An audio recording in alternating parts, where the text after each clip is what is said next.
The day the title transfer was finalized, the Arizona sun was harsh. A sleek, two-story modern home with steel beams, glass walls, and vaulted ceilings framed the San Francisco peaks on a secluded ridge near Flagstaff, hidden behind a private security gate and towering desert vegetation. The neighbors simply knew that the house had been bought in whole, without a loan, mortgage, or other conventional finance, but they had no idea who the buyer was. However, the name was whispered by realtors in Flagstaff: Brown. Not just any Brown either. Brown Aurora Alice. Through the polygamous remnants of the Brown family, the revelation spread like wildfire. The first person to hear through a real estate contact was Christine, who is now completely out of the pandemonium and living in peace in Utah. She called Janelle right away. Robin is not the owner of it. Kody's doesn't have it. It's in Aurora's. What's happening over there? Janelle felt her heart pound. Everybody, welcome back to my channel TLC Flicks. Make sure to give this video a thumbs up. She was no longer shocked by Kody's financial actions. He had depleted her funds, taken her 401k, and abandoned her to live in an RV while Robin occupied a luxurious property. However, it felt strange.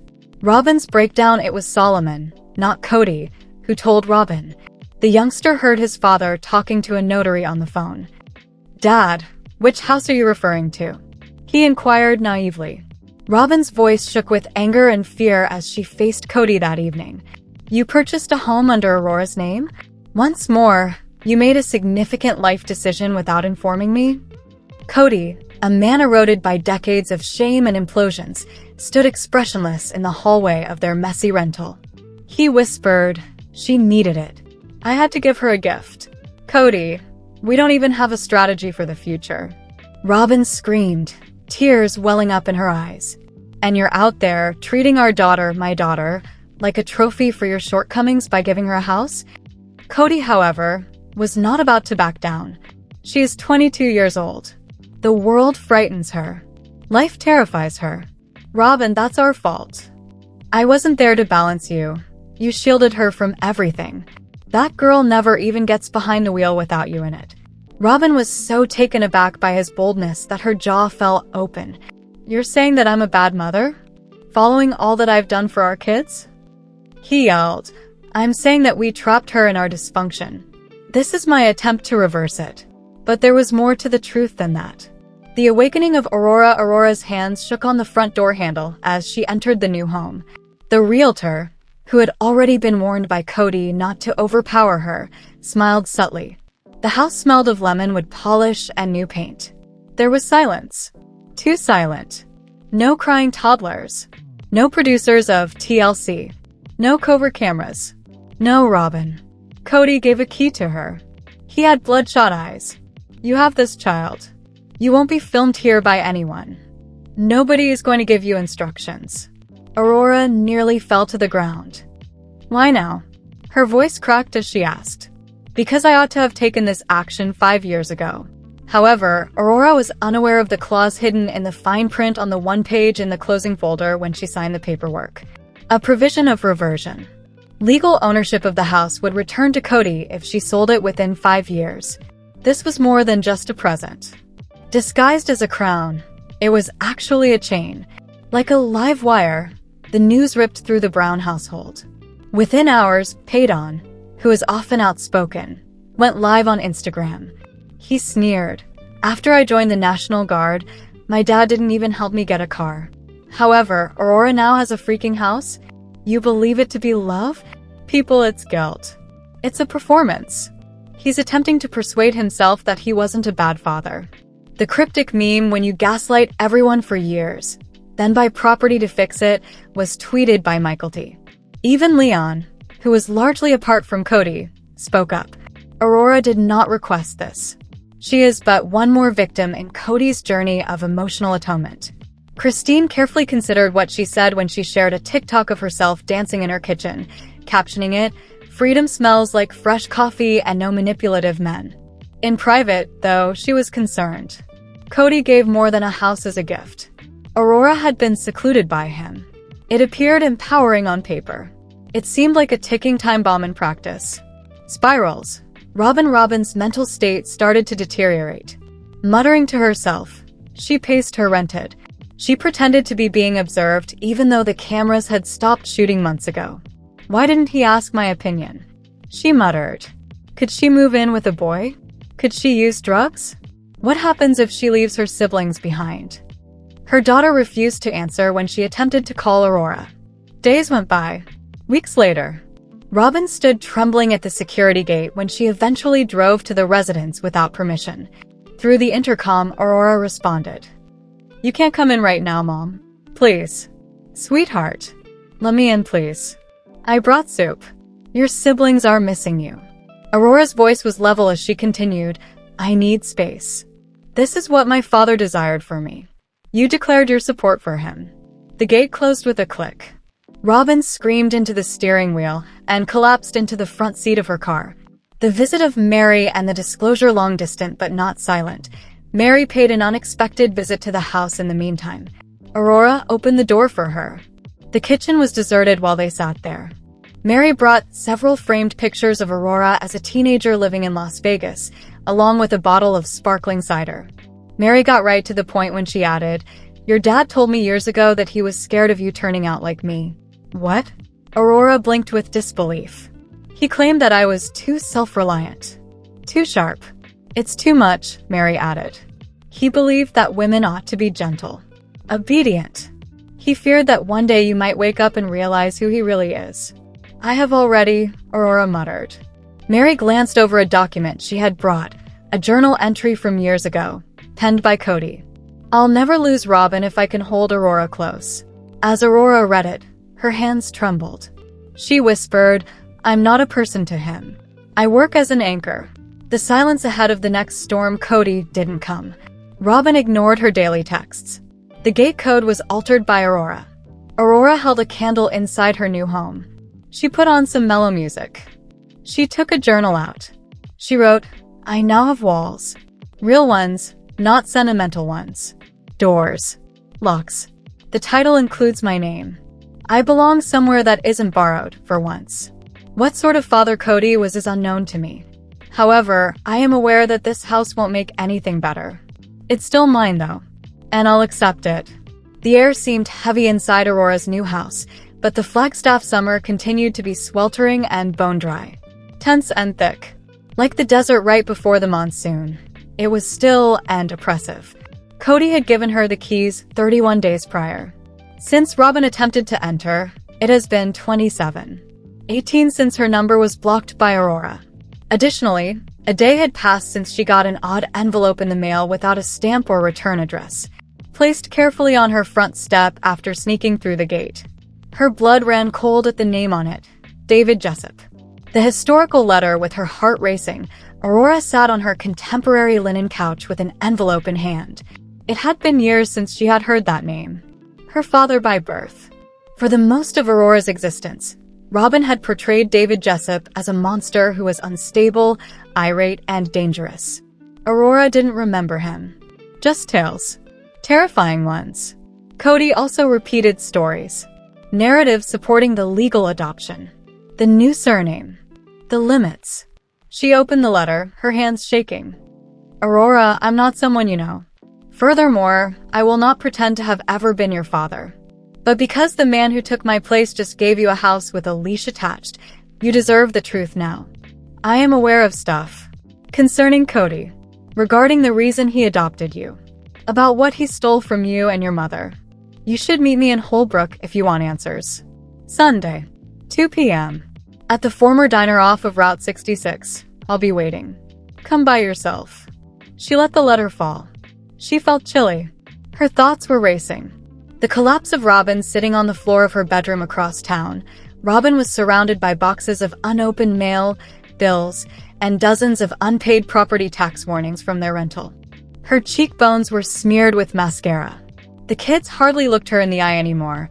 Kody was rarely home, and TLC had ceased filming. She sobbed to no one. She shut me out. She believes that I am the bad guy. Kody had turned into an erratic specter. Occasionally friendly, frequently aloof, and infrequently contrite. Robin was suddenly afraid of something quite different. He's going to replace me with her. The emotional meltdown was genuine, even though the cameras weren't rolling. This was the most tears she had shed since Vegas. Since Christine's departure. Ever since Mary left. She was also unsure of how to spin it this time. Because, in reality, Aurora had lost faith in her. The new game of Kody ever perceptive, Christine sensed that something wasn't quite right. Her stomach fell when she got a call from a paralegal in Flagstaff who had seen Kody's name on a hurried deed filing. The woman said, "He's attempting to transfer more property. He is abusing his children. Using alternative names for packages. Primarily Robin's kids." Christine quickly pieced everything together. He is laundering money by way of their names. She called Mary and Janelle within hours. He's relocating, keeping it hidden from us. He is now focusing on Brianna and Dayton after finishing Aurora's house. Mary concurred, feeling worn out and enraged by Kody's deceit. "We must get a lawyer. Right now." Janelle had a steely voice. "We should take him to court if he is exploiting the children to conceal property. For deception." The meeting at Holbrook Sunday arrived quickly. Uncertain of everything, Aurora took a car to Holbrook. By themselves. Other than a lone man in the corner, the diner was deserted. Sun-weathered in her mid-40s, with blue eyes that reflected her own weariness. Jessup, David. As she entered, he stood up. "You arrived," he replied quietly. "I didn't think you would." The stillness was loud as they sat across from one another. "Why now?" Aurora inquired. David bent over. "Because I haven't spoken for more than 10 years. And I have seen that man use lies to establish a dominion." "What is false?" she muttered. Across the table, he slipped an old court paper. "I abandoned you," Robin and Kody told the judge. "I was dangerous. However, I never ceded my rights. I never received a date for court. They made use of the church's connections. I wasn't only let down by the system. It was tampered with." Aurora's face turned white. "You're implying that the adoption was unlawful?" "It was based on manipulation, I'm saying. As in all that he does." Aurora suddenly stood up. Her entire existence broke apart. She choked. "I don't know what to believe anymore." She wasn't pursued by David. He whispered, "Just don't let that house become your cage." Because Kody always expects to control after giving. An ignited legal firestorm. Christine and Janelle hired 2 lawyers back in Flagstaff. They gathered financial records, texts, and other evidence that Kody had used family trust funds to purchase land solely in Robin's children's names. The attorney informed them, "This isn't just shady. It's not real. It is theft if he transferred marital assets without being transparent after the separation started." They got ready to bring a civil lawsuit. But first, they demanded that property transactions be halted in a legal notification delivered to Kody. Kody blew up when he opened the envelope. "They're attempting to ruin me." I yelled at Robin. "Out of love, I gave that girl a house. And they're calling me a fraudster now?" Robin yelled, "Because you did it behind everyone's backs." He gazed at her. Chilly. Empty. "You were meant to keep Aurora near you. However, even you have lost her now." What little connection they still had was broken by that sentence. Aurora's choice. Aurora strolled about her peaceful home at midnight. Her bare feet grazed the grass she had never seen while growing up in cramped apartments, and the moonlight reflected off the stucco walls. With the property deed in one hand and the letter from David in the other, she sat on the porch. The clause came to her mind. Robin's hovering came to her mind. The guilt of Kody. The cameras. The treachery. The quiet. Slowly, she took out her phone and started typing, "I would like to give the deed to my trust. Totally self-sufficient. No clause of reversion. I desire complete independence." She forwarded it to an attorney. Robin received her next message. "Please be mindful of my distance. Without you too, I'm discovering who I am." Finally, she sent Kody a text. "I appreciate the house. However, I am no longer your story of redemption. My name is Aurora. Furthermore, I am not someone's property." The house built by love and guilt. Robin's reckoning, Kody's breakdown, Aurora's emancipation, Christine and Janelle's lawsuit, and the bombshell that appends the entire Brown heritage are all included. The case is made public. It started with just one headline, breaking. Former sister wives demand complete financial transparency in civil suit against Kody Brown for property fraud. As their legal team completed the complaint, Christine and Janelle sat next to each other in the wood-paneled lawyer's office.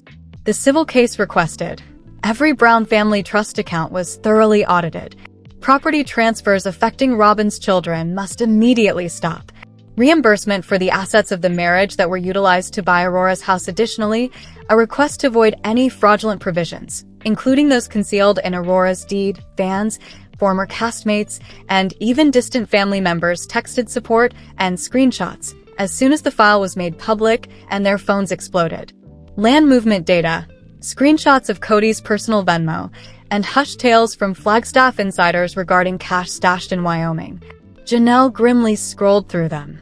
He started using LLCs to transfer money before we left Vegas. Christine gave a nod. He will no longer get away with it.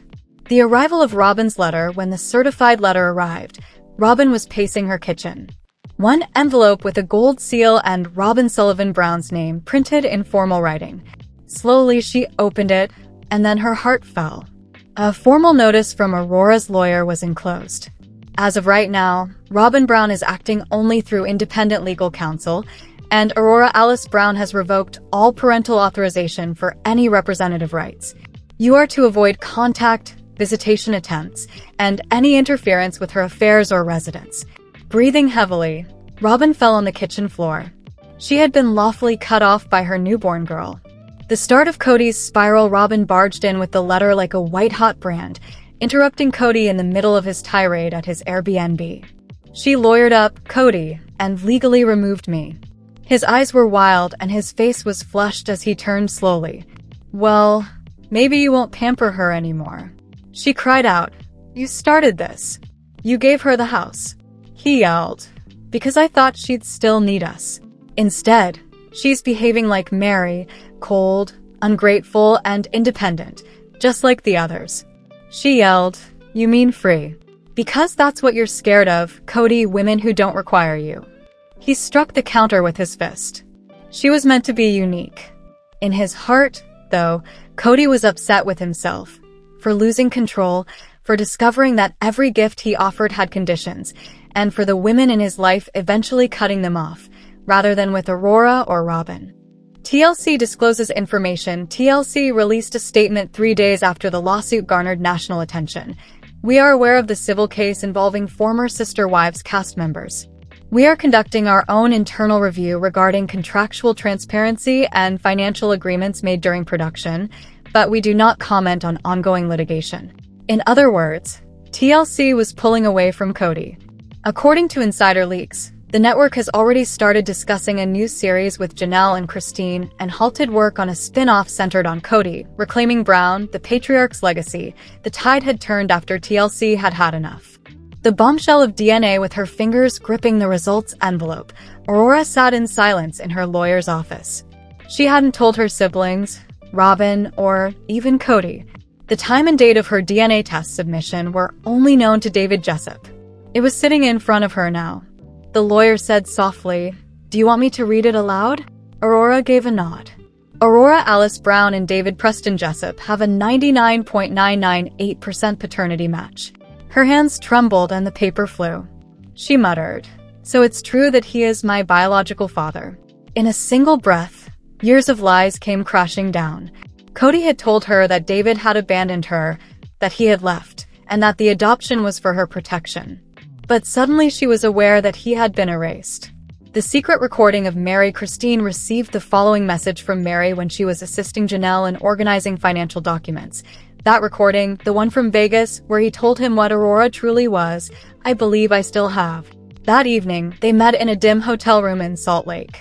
Mary clicked play on a dusty laptop. Over the speakers, Kody's voice cracked. I'll never lose Robin if I can keep Aurora close. She's the glue. If she loses it, Robin collapses. She's not a daughter. She's the insurance policy. Janelle glanced aside in disgust as Christine's jaw tightened. Mary leaned back, worn out. We all followed that man. Christine dabbed at her eye. Let's set everything on fire. Aurora talks. A week later, Aurora made her Instagram live debut with her hair naturally styled, makeup free, and accompanied by calming music. She gave the camera her whole attention. Not for a plot, not for my parents, nor for ratings, I want to talk for myself. Yes, Kody gave me a house. No, I didn't ask for it. Yes, I've legally separated myself from all parental control. I've now removed his claws. And sure, I've talked to David Jessup. He didn't leave me, even though he left my life before I had a chance to get to know him. After pausing, she leaned in. You may say, no more. I'm not healing for him. I'm not staying silent for her. I'm Aurora Alice Brown. And I'm finally choosing myself. To anybody watching who has ever been told that their life is someone else's redemption story. And there's more. This week, Meri Brown defended her choice to maintain a low profile after her divorce from husband Kody Brown, saying that some things deserve to be kept quiet. In a live interview with content creator Grace Lovely, Meri discussed her post-split treatment of both Kody and his only surviving wife, Robyn Brown. The TLC star said that she has been attacked on social media by Sister Wives fans for allegedly shielding the now monogamous couple, even though she ended her plural marriage in early 2023. The thing is, I don't personally believe that getting a divorce means I despise someone or that I have to go tell all the tea or tell what actually happened, Meri remarked. I don't think so. There are still some things that are best left unsaid. Meri was the final of Kody's original wives to leave him, as Sister Wives viewers are aware. In late 2021, Christine Brown fired him, and in 2022, Janelle Brown did the same. Meri has been much less vocal about her feelings for Kody and Robyn in recent years than Christine and Janelle, despite the fact that her marriage to Kody had been tense for many years prior to their breakup. This has likely contributed to the criticism she claims to receive from some of the show's viewers. Meri later acknowledged in her interview that she has chosen to keep silent about some information about Kody and Robyn out of respect for them, rather than to protect them. Much like many divorced couples choose not to disparage one another in front of their kids. Meri went on, I don't need to do it in front of the world, so I'm not going to do it. I don't have to do it. Meri said that there have been occasions when she has disclosed information on TV or social media that she didn't plan to release at the time, even though she claimed she didn't need to publicly criticize Kody and or Robyn. There are moments when I say something on camera and realize, oops, did that just happen? But generally speaking, I don't think anything needs to be mentioned, she clarified. Meri said that she intends to use the same strategy when dating, adamantly refusing to engage in any derogatory conversation about Kody with her future spouse or make comparisons between her ex-husband and any potential new companion. I'll draw on my past experiences and the lessons I've gained from my marriage to say, okay, I understand that this is how I was treated or that this is how things happen, rather than, well, Kody used to do it this way, she added. I want the person I'm forming a relationship with to be the one in my future relationship. Let us know in your comments. And stay tuned by subscribing our channel to get more updates like this. Thanks everyone.